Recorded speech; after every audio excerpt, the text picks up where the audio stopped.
whereas in the beginning and first peopling of the great common of the world it was quite otherwise. The law man was under was rather for appropriating. God commanded, and his wants forced him to labour. That was his property, which could not be taken from him wherever he had fixed it. And hence subduing or cultivating the earth, and having dominion, we see are joined together. The one gave title to the other, so that God, by commanding to subdue, gave authority so far to appropriate.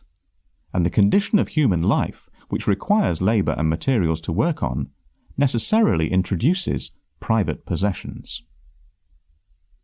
The measure of property nature has well set by the extent of men's labour and the conveniences of life. No man's labour could subdue or appropriate all, nor could his enjoyment consume more than a small part, so that it was impossible for any man this way to entrench upon the right of another, or acquire to himself a property to the prejudice of his neighbour, who would still have room for as good and as large a possession after the other had taken out his as before it was appropriated. This measure did confine every man's possession to a very moderate proportion, and such as he might appropriate to himself, without injury to anybody, in the first ages of the world, when men were more in danger to be lost by wandering from their company in the then vast wilderness of the earth than to be straitened for want of room to plant in.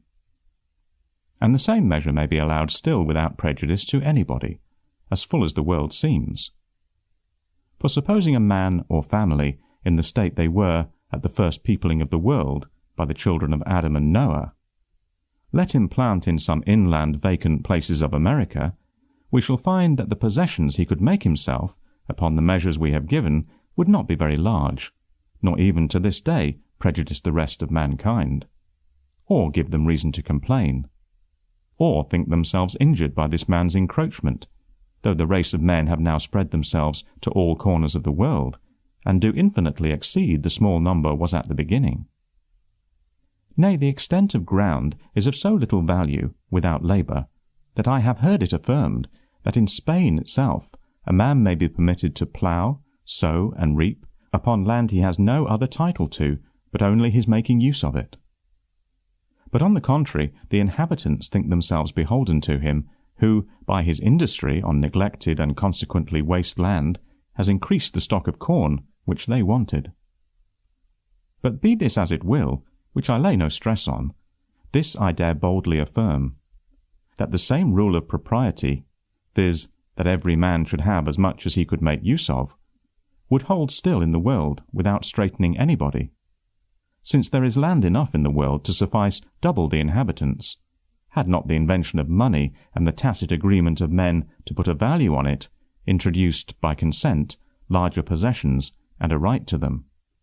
which, how it has done, I shall by and by show more at large. This is certain, that in the beginning, before the desire of having more than man needed had altered the intrinsic value of things, which depends only on their usefulness to the life of man, or had agreed that a little piece of yellow metal which would keep without wasting or decay should be worth a great piece of flesh or a whole heap of corn, though men had a right to appropriate by their labour each one to himself as much of the things of nature as he could use, yet this could not be much, nor to the prejudice of others, where the same plenty was still left to those who would use the same industry. To which let me add that he who appropriates land to himself by his labour does not lessen, but increase the common stock of mankind. For the provisions serving to the support of human life produced by 1 acre of enclosed and cultivated land are, to speak much within compass, 10 times more than those which are yielded by an acre of land of an equal richness, lying waste in common. And therefore he that encloses land, and has a greater plenty of the conveniences of life from 10 acres than he could have from 100 left to nature, may truly be said to give 90 acres to mankind. For his labour now supplies him with provision out of 10 acres, which were but the product of 100 lying in common. I have here rated the improved land very low in making its product but as 10 to 1, when it is much nearer 100 to 1. For I ask whether in the wild woods and uncultivated waste of America left to nature without any improvement, tillage or husbandry, 1,000 acres yield the needy and wretched inhabitants as many conveniences of life as 10 acres of equally fertile land do in Devonshire, where they are well cultivated. Before the appropriation of land, he who gathered as much of the wild fruit, killed, caught, or tamed as many of the beasts as he could, he that so employed his pains about any of the spontaneous products of nature, as any way to alter them from the state which nature put them in, by placing any of his labour on them, did thereby acquire a propriety in them. But if they perished in his possession without their due use, if the fruits rotted or the venison putrefied before he could spend it, he offended against the common law of nature and was liable to be punished. He invaded his neighbour's share, for he had no right farther than his use called for any of them, and they might serve to afford him conveniences of life. The same measures govern the possession of land too. Whatsoever he tilled and reaped, laid up and made use of, before it spoiled, that was his peculiar right. Whatsoever he enclosed and could feed and make use of, the cattle and product was also his. But if either the grass of his enclosure rotted on the ground, or the fruit of his planting perished without gathering and laying up, this part of the earth, notwithstanding his enclosure, was still to be looked on as waste, and might be the possession of any other. Thus, at the beginning, Cain might take as much ground as he could till, and make it his own land, and yet leave enough to Abel's sheep to feed on. A few acres would serve for both their possessions. But as families increased and industry enlarged their stocks, their possessions enlarged with the need of them. But yet it was commonly without any fixed property in the ground they made use of, till they incorporated, settled themselves together, and built cities. And then, by consent, they came in time to set out the bounds of their distinct territories, and agree on limits between them and their neighbours, and by laws within themselves settled the properties of those of the same society. For we see that in that part of the world which was first inhabited, and therefore like to be best peopled, even as low down as Abraham's time, they wandered with their flocks and their herds, which was their substance, freely up and down. And this Abraham did in a country where he was a stranger. Whence it is plain that at least a great part of the land lay in common, that the inhabitants valued it not, nor claimed property in any more than they made use of.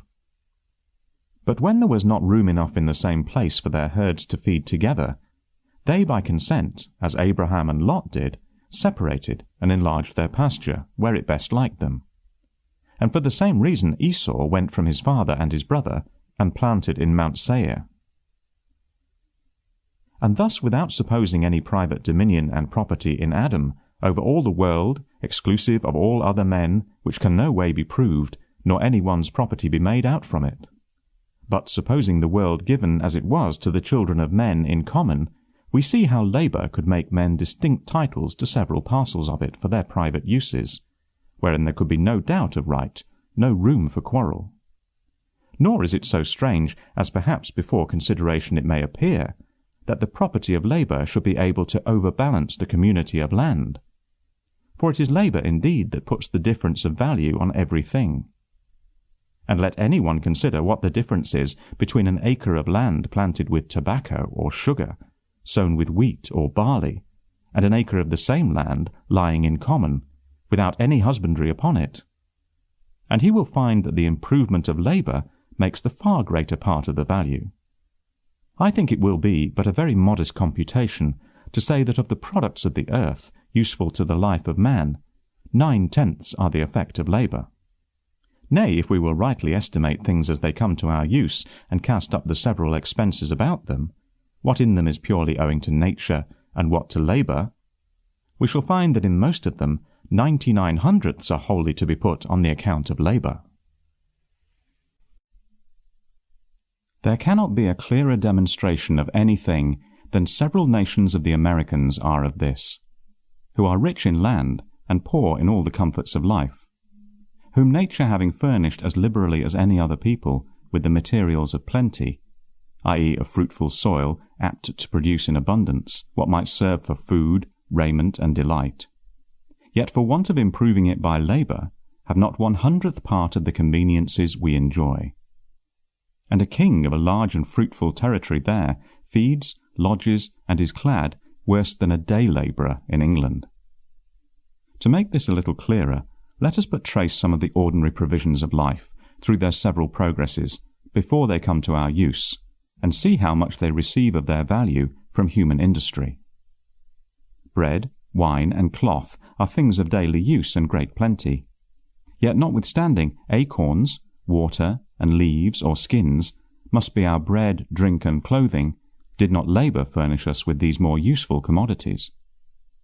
For whatever bread is more worth than acorns, wine than water, and cloth or silk than leaves, skins, or moss, that is wholly owing to labour and industry, the one of these being the food and raiment which unassisted nature furnishes us with,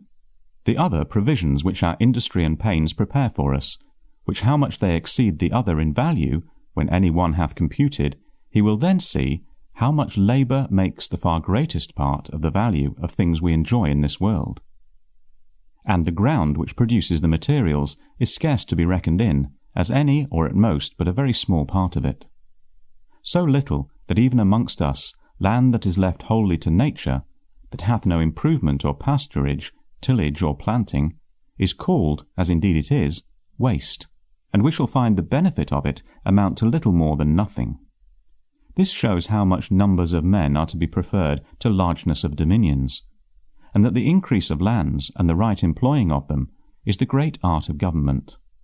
And that prince, who shall be so wise and godlike as by established laws of liberty to secure protection and encouragement to the honest industry of mankind against the oppression of power and narrowness of party, will quickly be too hard for his neighbours. But this by the by, to return to the argument in hand. An acre of land that bears here 20 bushels of wheat, and another in America, which with the same husbandry would do the like, are without doubt of the same natural intrinsic value. But yet the benefit mankind receives from the one in a year is worth £5, and from the other possibly not worth a penny. If all the profit an Indian received from it were to be valued and sold here, at least I may truly say not 1,000th. It is labour, then, which puts the greatest part of value upon land, without which it would scarcely be worth anything. It is to that we owe the greatest part of all its useful products. For all that the straw, bran, bread of that acre of wheat is worth more than the product of an acre of as good land which lies waste, is all the effect of labour.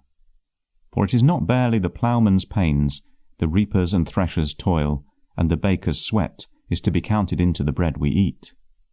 The labour of those who broke the oxen, who digged and wrought the iron and stones, who felled and framed the timber employed about the plough, mill, oven, or any other utensil, which are a vast number, requisite to this corn from its being seed, to be sown, to its being made bread, must all be charged on the account of labour, and received as an effect of that. Nature and the earth furnished only the almost worthless materials, as in themselves.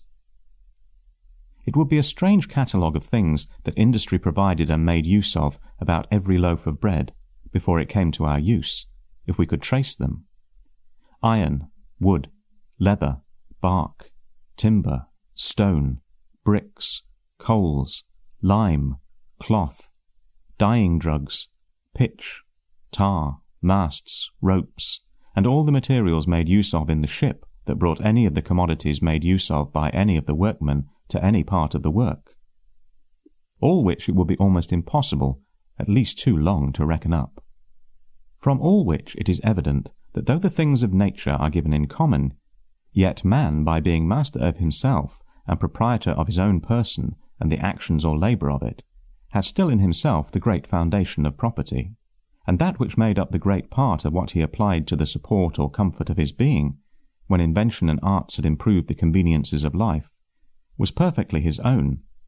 and did not belong in common to others. Thus labour, in the beginning, gave a right of property, wherever any one was pleased to employ it upon what was common, which remained a long while the far greater part, and is yet more than mankind makes use